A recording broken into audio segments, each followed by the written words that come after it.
The following program deals with a controversial subject. The theories expressed are not the only possible interpretation. The viewer is invited to make a judgment based on all available information.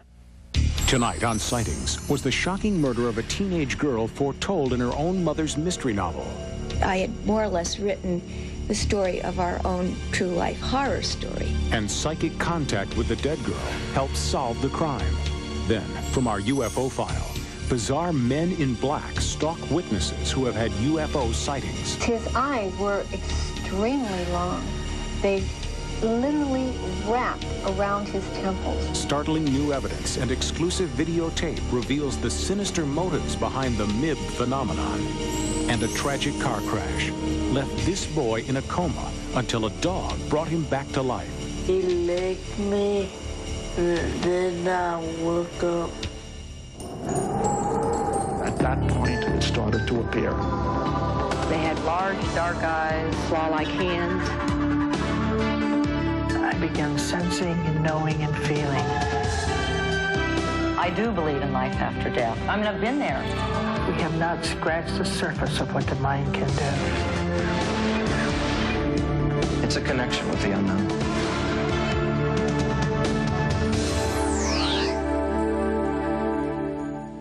Welcome to Sightings. I'm Tim White.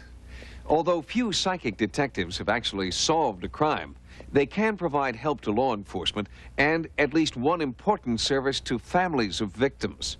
One good lead from a psychic can often reopen a case where the police have reached a dead end. Psychic detectives have played an important role in the still unsolved murder of 18-year-old Caitlin Arquette. She was gunned down behind the wheel of her car in Albuquerque, New Mexico in July 1989. At first, police believed Caitlin was the victim of a random act of violence. But as investigators delved into the case, they soon realized there was nothing random about this murder. Even the most seasoned detectives were stunned by the strange twists and turns in this case.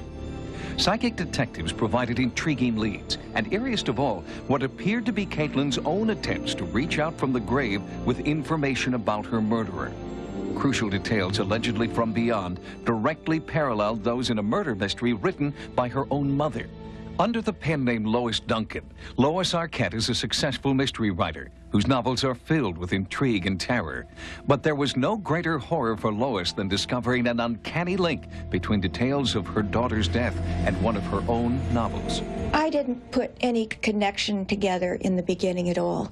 It wasn't until one thing after another began to occur that I suddenly realized that I had more or less written the story of our own true life horror story. In Don't Look Behind You, I based the personality of my heroine April upon Kate. April was chased by a hitman in a Camaro. That book was published in June 1989, and in July 1989, Kate was chased down and shot to death by a triggerman in a Camaro. The most shocking thing of all to us was that when we read in the police file the Hispanic man who was arrested, his name was Mike, everybody called him Vamp. And in Don't Look Behind You, the hitman who chased down April was named Mike Vamp. As police probed Caitlin's brutal killing, they discovered the young woman had a secret life centered around her boyfriend, an alleged gang member believed to be involved in illegal activities. But investigators were unable to establish a direct link between either the boyfriend or his gang and Caitlin's murder. With the police department at a dead end, in desperation, Caitlin's mother turned to local psychic Betty Minch. I rang the doorbell, and this middle-aged woman answered the door, and I looked at her. I had an instant feeling that I knew her. It wasn't that I'd met her. I had invented her. She was physically identical to Ann Summers, the psychic detective in my book, The Third Eye. Betty Minch considers herself a bridge between the living and the dead.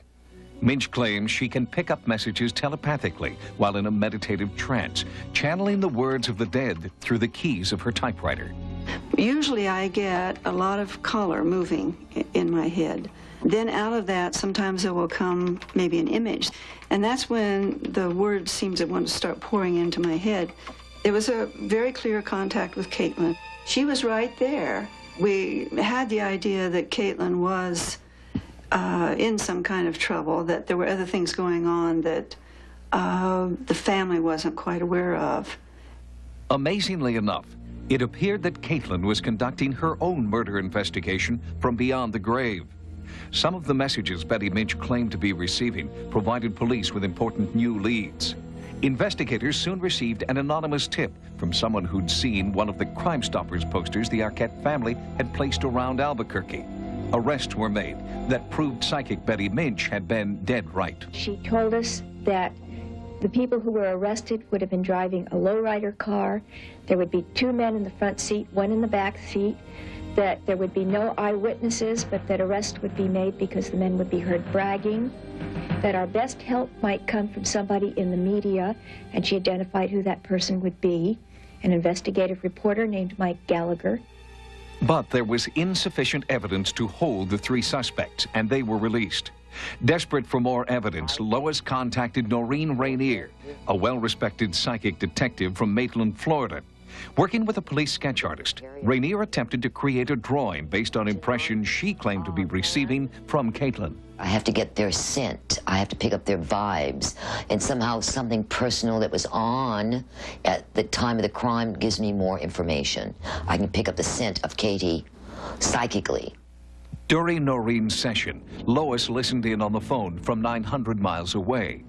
I was sitting in Albuquerque knowing that Noreen was doing this, and I knew what the alleged trigger man looked like because he'd been arrested. I was trying to concentrate on Kate, and I was saying, tell Mother why you were killed. Was it a random shooting, as the police think, or was it something else?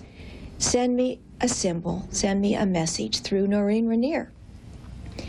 And the picture Noreen sent me was a sketch of Mike Vamp, the hitman in Don't Look Behind You, exactly as he appeared on the jacket of the British edition of that book.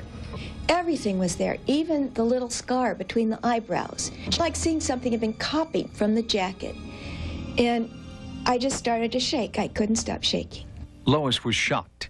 Caitlin had been the only member of the Arquette family to see the new book jacket of the British edition. I just was very confused when she was telling me I got some man on a book jacket. I'm saying, what are you talking? But then it made sense that Kate was telling us it was a hit. It wasn't a random shooting.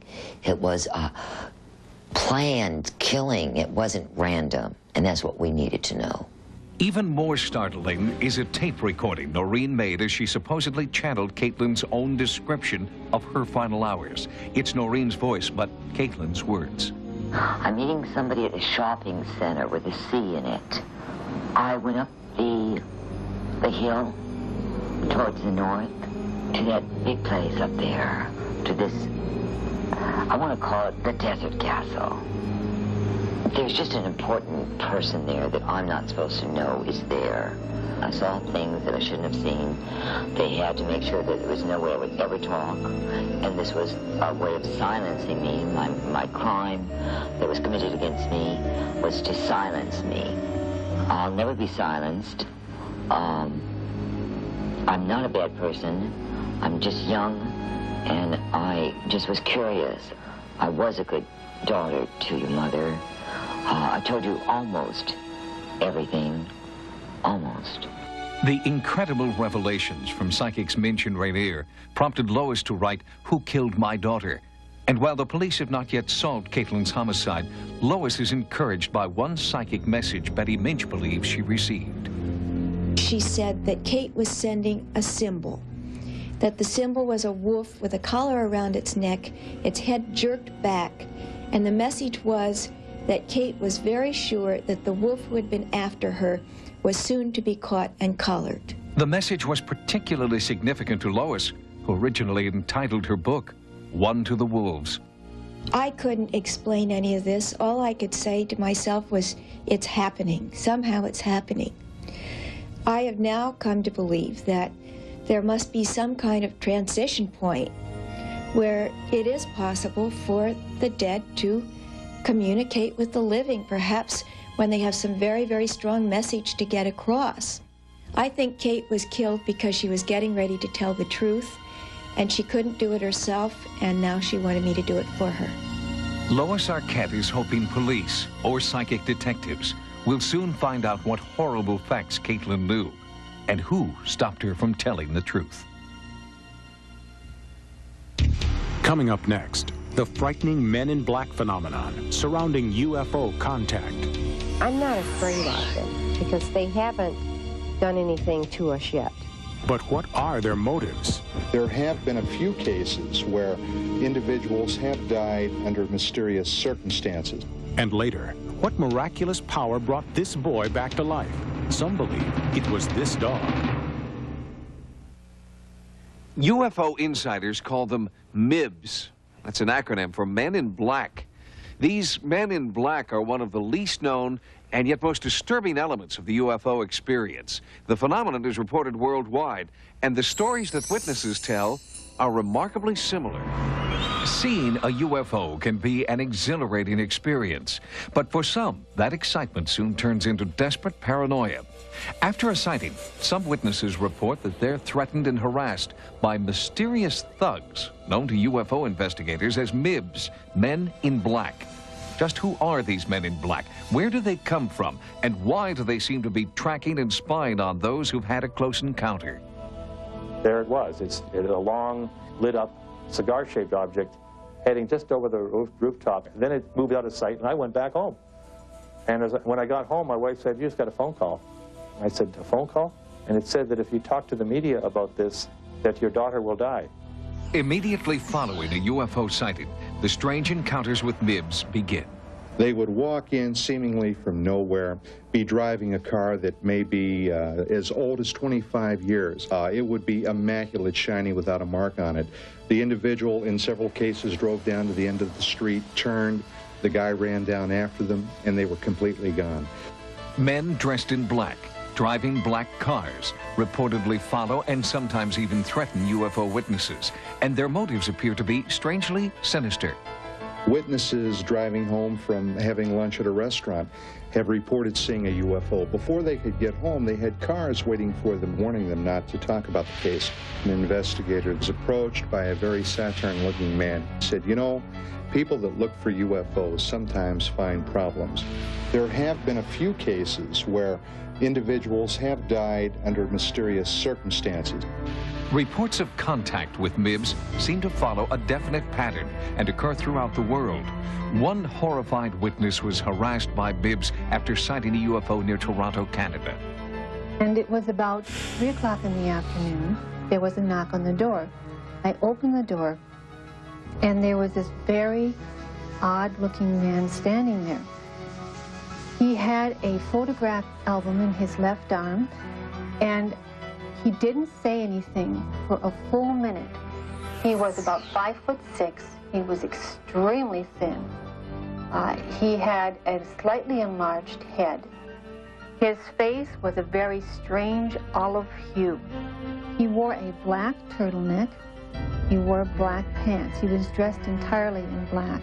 His eyes were not oriental looking. They were extremely long.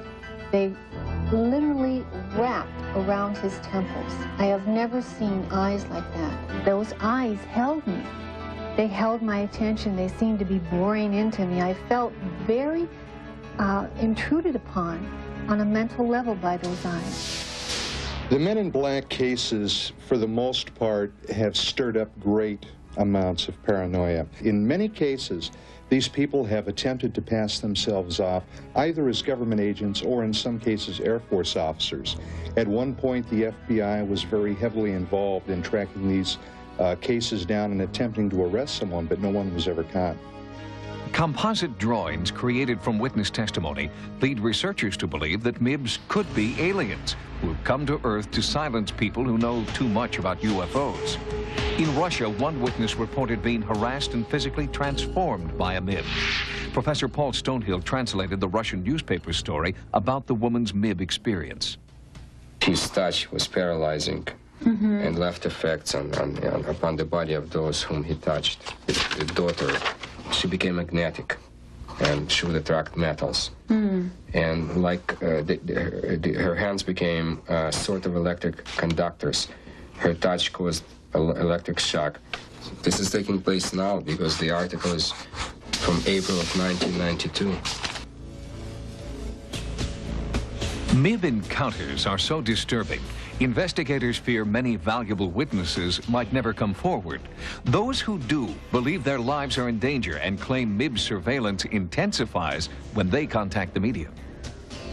I think what has happened is they've gone to the black helicopters. So I think that the men in black have just left their black Cadillacs behind and taken up black helicopters. These helicopters, which have been described almost as a black Huey-type Army helicopter with no numbers visible, have appeared almost silently with no helicopter noise that you associate with it. Shirley and George Coyne are the Midwest directors of the Mutual UFO Network, MUFON, a UFO research organization. The Coynes claim that they are being tailed by this silent black helicopter devoid of the necessary FAA identification numbers. This video, shot by Shirley Coyne, is the only footage of an alleged MIB encounter. Well, this is the day we had a meeting, and the copter met us about halfway between Flint and Flushing, and followed us all the way to our meeting place. I'm not afraid of them because they haven't done anything to us yet. And I feel the more vocal I am, the less they're going to do. Is it possible that aliens with a secret agenda are harassing UFO witnesses? Or could MIBs be cleverly disguised humans trying to silence those who've had close encounters? Investigators continue to search for answers. It's just something that there is no explanation for. And by working on these cases and trying to use a scientific and investigative formula, we try to get to the bottom of them, but sometimes there doesn't seem to be a bottom. Coming up next, do animals have miraculous healing powers? Some say a dog brought this boy out of a near-fatal coma. He licked me, then I woke up. Researchers are just beginning to understand the complex nature of psychic ability. In their efforts to prove that ESP exists, the most startling evidence has come not from human subjects, but from animals. They found that family pets possess mystifying talents which conventional science can't explain. July 19th, 1989. I'll never forget the date. We were in a car accident. My daughter Lauren was killed in the car accident. I broke my neck. 1 David 109. And Neil sustained a traumatic head injury, and it put him in a coma for 3 months. Lucky is not a word Amelia Stortz would use to describe her son Neil on that tragic night 3 years ago. But Neil was lucky to be alive. He had suffered a very severe brain injury, and he was in a very deep coma when he came to us. Neil survived, but doctors did not know if he would ever regain consciousness. He could have been in it forever. That would be a vegetative state. And what happens in a vegetative state is that their brainstem kind of kicks in and takes over their heart and lungs and their gastrointestinal system, and their eyes are open and they have sleep-wake cycles, but they don't have the ability to follow commands and they're not aware of their environment. In a seemingly hopeless case, where modern medicine can't provide all the answers, alternative forms of treatment may be called for. Since 1982, the Animal-Assisted Therapy program has been providing Houston area hospitals with animal companionship for patients who may not be responding to more traditional methods of health care. When patients have had brain injuries, they're oftentimes either comatose or very disoriented, and having animals around, we know from studies, causes people's blood pressure to lessen and they become calmer. It kind of pushes the right buttons, so to speak, and makes it more likely that the patient's going to wake up. There are magical and miraculous things that happen all the time that defy medical science. I don't think that animals and humans working together is very explainable. And when you see something like this, it really is kind of magical. Neil had been in a coma for 3 months, so animal-assisted therapy was one long shot his family felt was definitely worth trying. When your child is laying there in a coma, you resort to just about anything, you know, you try anything. With all conventional treatments exhausted, the one remaining hope was to consult a rather unique specialist by the name of Rex. Rex was part of a regular visitation team as part of our animal-assisted therapy program, and he happened to get up on Neil's bed and lick his face, and within several hours after that, Neil began to speak. He licked me, then I woke up. It's pretty amazing. But if you're going to credit anything or anybody, why not credit Rex, the wonder dog? Was Neil's recovery a miracle? Or could it have been the result of a power animals possess that we do not fully understand yet? I mean, this was a really big tragedy, you know, to have a little boy that's in a coma, and his little sister was killed, and his mother was also injured in the accident. And it was just, you know, too much for most of us to even conceive.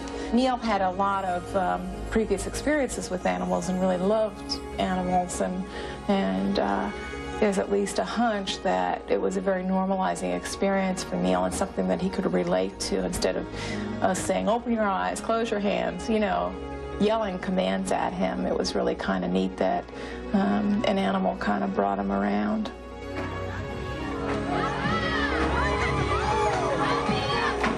The extraordinary and inexplicable bond between humans and animals. Researchers are just beginning to study it. But Neil Stortz has already found his proof in a magical friend named Rex. Rex is a hero because he woke me up.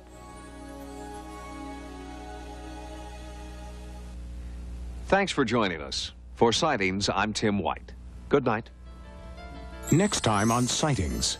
There were 15 who died. Has a New Jersey highway been cursed? And bizarre hauntings in California. And all of a sudden, the CDs started flipping by themselves. On the next Sightings. Get ready for the summer season premiere of 90210. New episodes on a new night, beginning this Wednesday, followed by an all-new Melrose Place. And tomorrow, real drama, real danger, real excitement. You can find it all on Cops and Code 3. Coming up next, Hidden Video.